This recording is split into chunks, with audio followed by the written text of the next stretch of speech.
The reviews are out, the extended reviews are coming, and overall, the new 24-inch iMac with M1 is pretty good.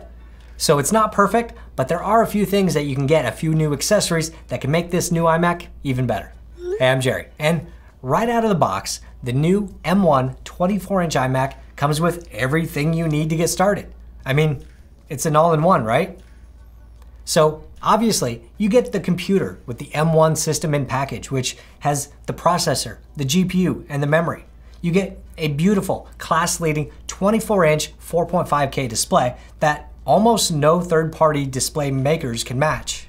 And you get built-in speakers, microphones, and a camera for all of your AV needs. And you get the peripherals that most people need, and for most people that is a keyboard and mouse. Now, just because the iMac comes with all of these things right out of the box doesn't mean you want to stick with them or that you should. We're going to talk about a few things that can upgrade your iMac experience, but I thought I should start with the one thing I think you should keep with your new iMac, and that's the Magic Keyboard. Yes, this Magic Keyboard is pretty much the same as it has been for the last few years, but you know what? This is my favorite keyboard to type on. Apple calls all of their keyboards now the Magic Keyboard, including on the MacBooks and the keyboard case for the iPad, but this one feels ever so slightly different than all of the others. I really like just how it feels, and it's quiet enough, and I prefer the compact size of the regular version.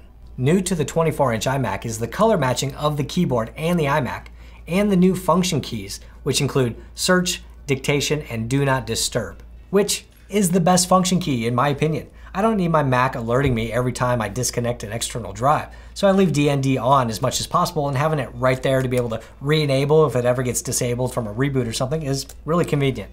Then of course, if you get the upgraded iMac model, or just upgrade the keyboard on the base iMac, you get that Touch ID button right there. And just like on MacBooks and iPhones and iPads before with Touch ID, it's fast and easy to log in, buy stuff with Apple Pay, or authenticate across the system.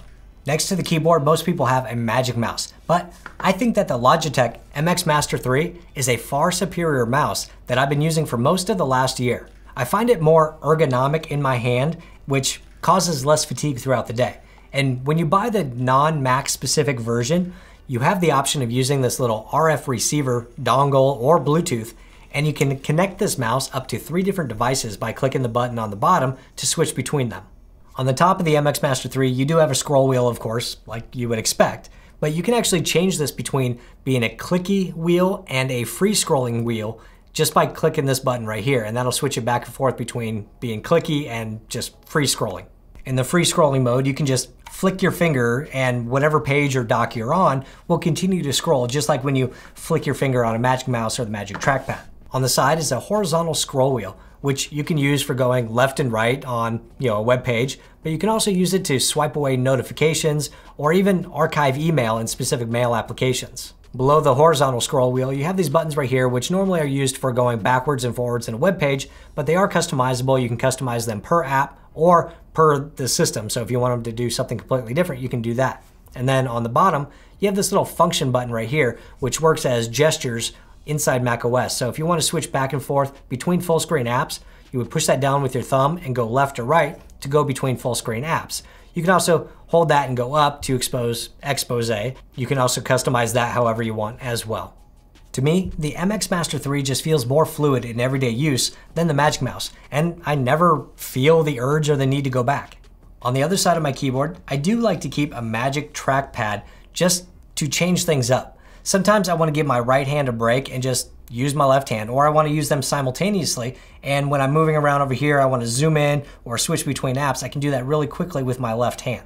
Apple just makes the best trackpads. They're large, they're glass, they're multi-touch. I mean, what else is there really to say?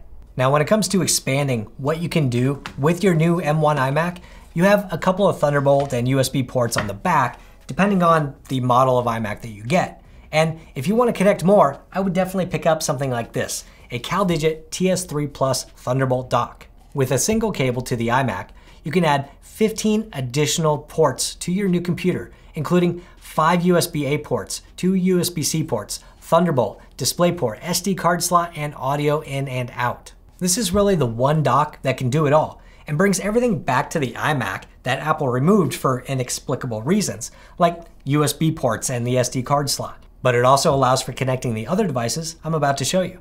If you don't want to or can't afford Apple prices on additional SSD drive space, then there are a literal ton of other options out there. You can go with a USB or USB-C SSD like this Tough Nano from CalDigit, or even this Samsung T7. These drives take advantage of 10 gigabit per second USB speeds, which usually give you more than 700 megabytes per second of read speeds, depending on the drive. And that's fast enough for pretty much any use case. You should have no problem moving your photo or music library over to a drive like this, and it can be used for long-term storage or active projects.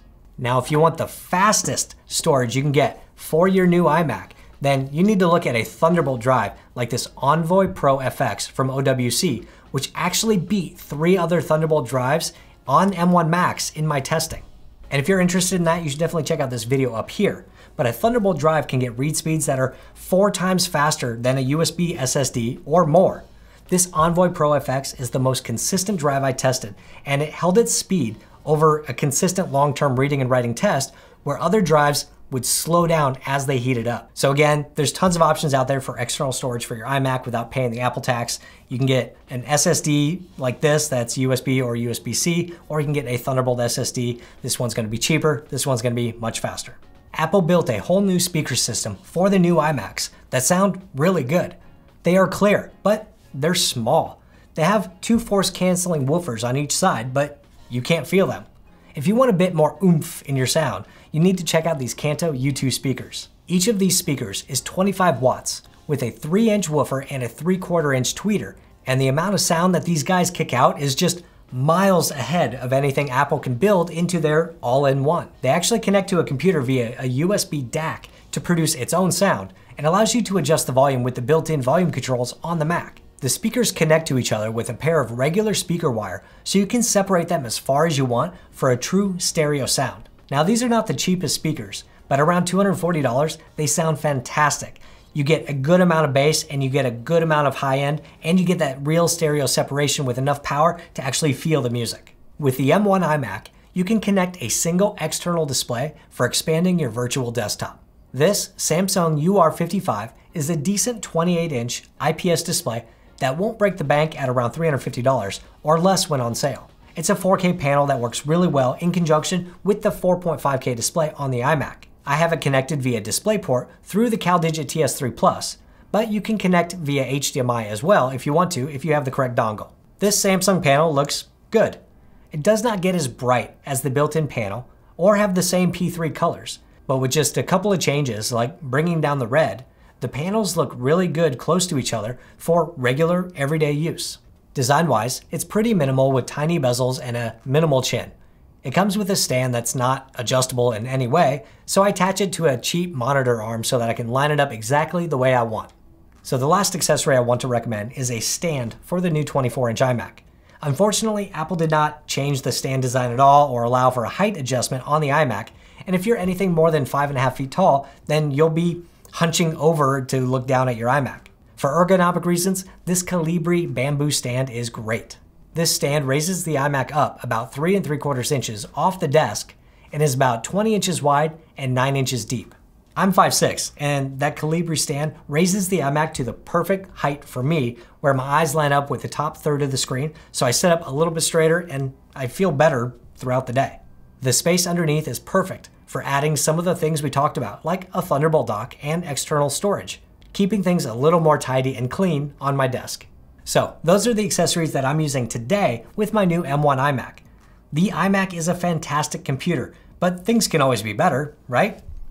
So let me know below, what accessories do you use with your new iMac, and let me know what else I should be using. If you're still deciding between the baseline iMac and the mid-tier iMac, I have a great video comparing them, and hopefully it'll help you decide. Hit the thumbs up button if you liked it, hit subscribe if you want, and I'll see you next time.